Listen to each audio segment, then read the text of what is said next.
This is part 2 in the series of eating out without a doubt.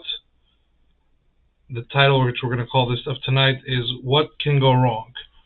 Last week we discussed more generally the importance of a reliable hashgacha when eating out, and how just because the standards may sound like the same standards which you keep at home, whether it's Chalav Yisrael, Pas Yisrael, and all that, that doesn't mean that's actually what you're getting. If there's a reliable hashgacha that's not in place, you could be getting something very different, and as well as other things. Today we're going to give a little bit more examples and a little bit more detailed, get into actual cases to get a clearer grasp and be more educated in a tangible way of what can actually go wrong, and actual examples, so we can really grasp it and be an educated consumer. So we'll start with a reliable hashgacha will have a team or someone dedicated to looking into other hashgachas that they should be accepting in their establishments, which is very important because every product, obviously there's hundreds or thousands of hashgachas out there and millions of products that are kosher. To know whether it's acceptable to the hashgacha standards and whether this product has reliable hashgacha and can be used in the food establishments, whether it's a catering kitchen or a restaurant or wherever else, but obviously the hashgacha needs to make a decision, and it needs to be an educated decision. It can't just be based on, I saw in a WhatsApp group, someone told me, I heard that this hashgacha is good, or this hashgacha has this and this rub on it, or it's this and this community which must be very strict, so it's totally fine. Obviously, the hashgacha has to have someone which is sufficient and understands kashrus, which first of all will be deciding for the hashgacha what is an acceptable hashgacha that they can be, and they should have a list of hashgachas that they feel comfortable accepting products from in their establishments. Obviously, that's not enough. This list has to obviously be shared with the mashgichim, and the mashgichim as well need to be fluent and understand which hashgachas are accepted by this hashgacha, and at times it could be some products are okay with a specific hashgacha, but other products won't be okay. Some products that are simpler can have a hashgacha which is not as strong as other products which need a much better hashgacha. But ultimately, the hashgacha has to have clarity from a professional perspective and from professional investigation, looking into what is hashgacha that they're comfortable with, as well as the mashgichim need to be taught properly and trained properly. All too often do I see on WhatsApp groups mashgichim which work for hashgachas, which are just posting, is this a good hashgacha? And random people on WhatsApp groups are answering them. But if this mashgiach is working for hashgacha, he should have someone above him where he could be checking in with, or he should have a printed list or an accessible list of the hashgachas which are acceptable. And if he's not, for whatever reason, it's not on that list, and he can't reach someone, reaching out to random WhatsApp groups is obviously not in a professional or acceptable way to do it. But at times, if the hashgacha is not on top of their game, the mashgiach at times will not be able to reach anybody, and he has no other option except for going and asking for the public opinion, which is obviously highly unprofessional, but unfortunately very realistic in many situations. So for a mashgiach as well, to have the right tools, he needs a clear list. He needs a contact person which can get back to him quick enough that he can respond. And the mashgiach himself also has to care enough to really check every product. And that's where enforcement comes in. A hashgacha can have a very chashuv rav, a big rav, that's the Pesach, and can have people that know very well which hashgachas are acceptable, looking into that and making decisions on which hashgachas are acceptable, and they can even have someone training mashgichim very well. But then if the mashgiach doesn't have someone directly on top of him checking in on him, that as well is problematic, because the natural tendency of every human being is to slowly get comfortable in their workplace and naturally slack and not take things as seriously, not take things with as much detail as they did on day one of their job. And the less someone checks on them, the more the person may become relaxed and not so much on top of their game. And ultimately, it could end up in mashgiach not being so careful with every product, every detail. If he knows there's no accountability, no one's going to check in on him, And yeah, I'm sure it's going to be kosher. It has a decent looking hashgacha. I'll accept it because no one's either way checking on me. And for me, it looks good. Or on WhatsApp, I was told it's good. That's good enough for me. No one's checking in on me. So there has to be a very strong level of accountability, and that can only happen if someone from higher up in the hashgacha comes once or twice a week and checks on the mashgiach and goes through every product in the kitchen that was accepted, and the mashgiach sees. Then there's an automatic accountability and responsibility that he feels that he's going to have to answer to. So even if on, again, I keep giving WhatsApp, but that's just many times what I've seen. Even if he saw on WhatsApp that something was good, he's not going to accept it because if he knows that tomorrow higher up from the hashgacha is going to come in and check and see this product and say who approved it, so he's going to make sure to get an answer. So from many different aspects, there has to be everything has to be functioning properly for hashgacha to really be able to enforce a proper protocol to make sure that everything is happening according to their standard, and it's not just on a certificate or it's not just a standard that they have on paper, but it's actually happening boots on the ground. Now, someone may ask, what could go wrong? What could be wrong already? If the product has a hashgacha and says Chalav Yisrael and Pas Yisrael, could it be that bad? And the mashgiach accepted it? So I wanted to bring a few examples. So we'll start with an example of a milchik item, because unfortunately there is a misconception out there that if it's milchiks, it doesn't need the best. It doesn't need such a strong hashgacha. If it's milchiks, you can be a little bit more lenient. Or, in truth, milchiks could have many more issues even than a piece of meat. Many more issues due to the complexity of the production, especially mass production of milchiks and cheeses, especially. So, milchiks needs equally as much of a good hashgacha than something fleshik would need. Now, an example that occurred not too long ago, but has happened many times, and without a good hashgacha, this could happen all the time. There was a certain cheese being sold in Eretz Yisrael, which had two hashgachas from very prominent communities, meaning it wasn't a random rav or someone. It was two prominent communities which are represented by these hashgachas. It doesn't mean, I'm not saying the hashgacha itself was accepted globally as a strong hashgacha, but they represent very respected communities, and the Rabbanut Rashit, the chief rabbinate of Eretz Yisrael, went to go check on them and do an audit. And this was a cheese being produced in, I believe, Poland. And with an investigation, they realized that, in short, everything was going wrong. This cheese was for sure not even kosher. Forget about Chalav Yisrael and everything else. And very, very short, first of all, there was no proper oversight of the milking. By the time the mashgiach came, mashgiach, first of all, didn't speak the language whatsoever. He was coming from Eretz Yisrael, didn't have no clue and no communication, but he was picked up by somebody that represented the cheese factories owners, and they would drive him to the farms. And by the time he came to the farms, most of the farms, they already had milked. They didn't wait for the mashgiach. They already had milked the cows, and mashgiach would just come at the end and just to put a sticker on something and move to the next.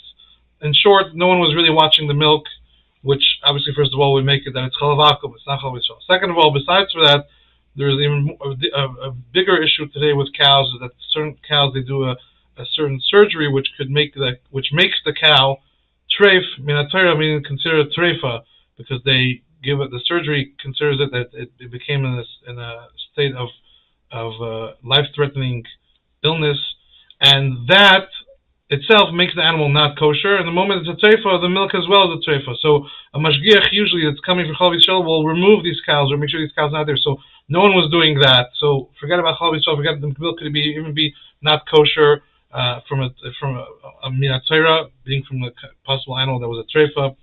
And then after that, when they went to the factories, the mashgiach had no clue how to kasher the factory when there was treif cheese being done, and the same water cooking non-kosher cheese was being used also for the kosher cheese. And one thing after the next, there was tremendous issues, which obviously they had to put out right away, that all the cheese is problematic. And this is just one example, but there's many such cases. And when hashgacha, and where does it come from again? Hashgacha that doesn't have a strong system, or doesn't have professional mashgichim, or is not on top of every detail, then they don't even know. They send the mashgiach, they have no clue what he's actually doing. And such a product, a mashgiach may see it and see two respectable communities represented by the two respectable hashgachas, and he may say, "Oh, it's Chalav Yisrael, and it has the Mehadrin, and it has all this beautiful wording, and it looks good." But in truth, those hashgachas are known to not be good hashgachas. If someone would have looked into it a little bit, or if you would have asked the higher up in kashrus, or if whatever, and you would have found out that it's not. But if there isn't a strong system, a mashgiach could easily approve such a thing, and it could be a very problematic thing, which he sees Chalav Yisrael. The standard sounds like this is the standard of the restaurant, but in truth, something very problematic. And there can be many other issues with cheese, which we're not going to continue now into this, but that's just what we just wanted to bring one example. The same thing could be with meat. A restaurant could be advertising glatt kosher and Lubavitch Shechita, whatever the top Mahadran, the highest standard, and in the meantime, the glatt kosher meat that's coming with the sticker that's saying it's Lubavitch Shechita, even with Lubavitch Rav giving the hashgacha, there could be many problems. Just lately as well in Eretz Yisrael, there was such a situation, meat that was being sold as Lubavitch Shechita and glatt, and the Rabbanut looked into it and found many problems. They made it, forget it wasn't even glatt. They had many questions even if the meat was kosher altogether, and had very respectable Rabbanim signing their name on it and saying it's kosher and glatt and Lubavitch Shechita. But in the meantime, because there wasn't proper system and enforcement and proper mashgichim and people involved in the whole process, unfortunately many things were falling through the cracks, or they were relying on leniencies which are not acceptable. So just because something may say glatt kosher and Lubavitch and can have a respectable name, that does not in any way mean that it has a reliable hashgacha backing it. And at times, again, in a system where the mashgiach doesn't have proper information and doesn't have easy contact with the hashgacha and gets his information from other sources, he may easily approve such a thing because it looks right, it matches everything that they're telling the customers, and therefore it must be good. So another example to prove the importance, and parv products are the same. A person may think parv is maybe different. No, parv products are done in factories which could do treif. If it's types of teriyaki sauces or sweet sauces, that could be done on equipment that's doing treif sauce with oyster in it or with eel in it. Or if it's tomato sauces, that could be done on the same line that has mamish treif meat sauce with meat in it, and treif, all these things. And so parv products as well would need a reliable hashgacha, and even if hashgacha is writing pas Yisrael, many things can go wrong with all the ingredients and equipment. Besides for that, if there isn't a proper system of separating challah, which challah needs to be separated not just from challah, but from cookies and pastries and cakes and all those things, you could be eating something which is tevel. Tevel is absolutely forbidden. It's food that challah that was not separated from. So all the wording could match up and everything could look very nice, and it could look like a very respectable hashgacha. And the mashgiach himself, if there isn't a proper system in place and he doesn't have a proper contact and doesn't have a proper list or proper support system, could be accepting these things and everything sounds perfect. And if no one's checking in on him, no one will even notice that these things are being used or accepted. And even if someone is checking on him, if the person checking in on him is not educated and doesn't know as well the intricacies of kashrus, they could as well see something that sounds and looks good and approve it. So all that is important, and all that can only exist when there is a strong, reliable hashgacha on top of the establishment. Now, at times, someone says, "Okay, so now I actually don't feel comfortable. How do I get the whole idea was eating out of doubt? How do we feel comfortable?" So, first of all, when you're going somewhere, is to find out the hashgacha. Try to do it beforehand. Because the moment you're already there and you're more limited in time and your resources, who are you going to ask? Are they going to answer? So if you always try finding out earlier, if it's a day before, 2 days before, you're going to a wedding, who's going to be catering, what hashgachas are under, is the wedding hall under hashgacha? Can I call the caterer? Can I speak to somebody? Can get the name of the hashgacha and then check in with a kashrus expert that you are familiar with to pass it by them. If you're going to be going out with friends, check in on the hashgacha of the restaurant. If you're going on vacation, all these things can be checked beforehand. And showing up and then checking a place may at times make things on the spot, and you may not be able to get to the clarity that you need to. But as mentioned last class, even if there is a reliable hashgacha in place, we mentioned the triangle, the three things which we need. It's not enough because at times the mashgiach may not be on the ball, may not be the mashgiach that you should feel comfortable, or maybe that day a substitute, which many times happens. The mashgiach is not feeling well, sick, or he wants to leave, and he himself may find a substitute that the hashgacha doesn't even know that the mashgiach left and brought a substitute, which also could be a flaw in the system. But it happens everywhere, and it just needs to. That's part of the enforcement that hashgacha needs to know. For whatever reason, you don't feel comfortable with mashgiach. That if the mashgiach is not doing his job or is not on top of the game, it doesn't help us to get hashgacha. So, how do you get a good feeling? You obviously want to ask for the mashgiach, and when you have the mashgiach, you could speak to him. You could ask questions, basic questions like what hashgachos do you guys accept in this establishment? Do you have a list that you can show me? Maybe many hashgachos will have a list, and the mashgiach should have it on his phone. If he says yeah, but he can't find it, and he has no clue where the list is, so how is he approving products? Who's approving all these products coming in? So is there a list by any chance that you could share that I can see which hashgachos you accept? So you can just see yourself to see if there's really a system in place. And you could, again, don't feel bad like you're interrogating a mashgiach. That's his job, and that's why he's there. He's there to be on top of all these things, and he's there to answer consumers that want to know. And if for whatever reason he's not comfortable, he doesn't know all these things, he's actually just not doing his job. So you're not being mean or interrogative. You're just doing your part as a consumer which wants to be comfortable. And that's his job description, really. And if he's not comfortable with it, that he shouldn't be doing that job. But these are questions to ask. You ask him, if you're not sure about hashgacha, how does it work? Do you have a contact? Do you reach out to someone within the hashgacha? Do you just questions like that to get a feeling of how on top of it. Just accept the ingredients. What's the system? How does it go about? And that's first of all. Now on top of that, you can ask the mashgiach, how often does someone from the kashrus come in and check on the kitchen? Do they check all the products when they come? Sometimes someone will come and check, but because they have so many restaurants and they're so limited, all they do is pop their head in and say hi to the mashgiach and pop their head out and move on to the next place. And they don't really have a chance. So, questions that could be asked is, how often does someone come in from the hashgacha? Do they go over all the products? How often does someone from the hashgacha come in and review all the products that are being used?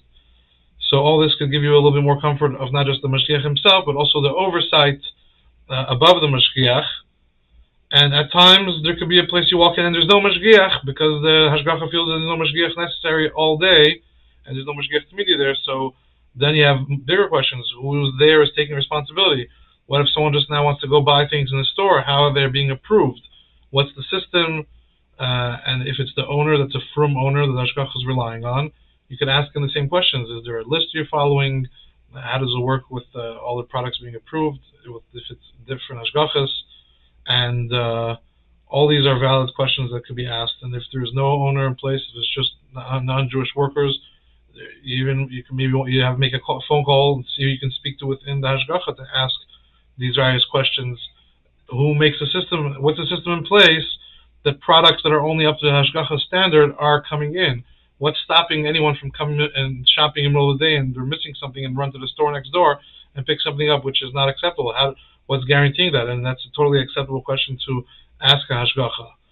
And obviously, as a consumer, if anything does seem off, it's extremely important to be in touch with hashgacha and to let them know that I was there at this place and I asked the mashgiach and he really had no idea of which hashgachas you guys do accept or not, and I feel that maybe he needs to be given a little bit more information about that. Maybe he should be sent a list, and consumers have a big part as well because sometimes hashgachas have so much going on they may not realize it. So consumers as well have their part. And how do you know it's reliable hashgacha? That if you come back again a week or two later and they worked on it and changed, then you know the hashgacha is on top of the game. Otherwise, it's already a red flag for itself. We'll stop here and we'll continue more on the subject next week.